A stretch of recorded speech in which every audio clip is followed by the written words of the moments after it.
కాదా శవం లెక్క చేసి మా పిల్లని గారమంగా దాచుకున్నాం కదా మేము దాచుకొని పెళ్లి చేసుకుని వాళ్ళ పెద్ద కుటుంబం ఉన్నదే కదా ఎవరు చేశారో మాకైతే అర్థం కావట్లేదు. ఇంకా మరి వాళ్ళ కుటుంబ సభ్యులకైనా ఉండాలి కదా. వాళ్ళ అన్నదాన్ని ఫోన్ లో మాట్లాడే బదులు తీసుకొని చూసుకొని పోతే వాళ్ళు ఏమంటారు అక్కడ మేము కూడా మాట్లాడతాం కదా. ఏం మాట్లాడకుండా ఏం చేయకుండా చేసిరా ఇంటి వాళ్ళు కూడా. అమ్మాయి ఇటు జరుగుతుంది మా కనాడు సీనుబావ నేను అడిగితే ఏమన్నాడు, అమ్మాయి నలుగురు చనిపోతే ఇట్లనే చేశారు ఇక్కడ ఏమో కూడా ఇట్లే అన్నాడు సీనుబావ. మాతో సైలెంట్ ఉన్నాం.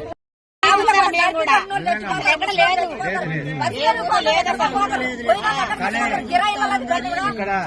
హైదరాబాద్ లో సరిపోలేదు ఇంటికి మనుగురు నుంచి హైదరాబాద్ పోతే అక్కడ సరిపోయింది మనిషి. సరిపోతే అక్కడ నుంచి మంచి తీసుకొస్తే ఆయనకి ఇల్లు లేకపోతే ఇల్లు కూలిపోతే అదే ఇంటి స్థలం మీద ఇట్లా టెంట్ వేసి అక్కడ లేకపోతే టెంట్ వేసుకుంటారు స్థలం వేరే చేయరు కదా. ఇల్లు కూలిపోతే టెంట్ వేసి వేరే ఎక్కడ రోడ్డు కాడ చేయరు కదా. ఇంటి పక్క చెప్పండి అసలు పెట్టచ్చా.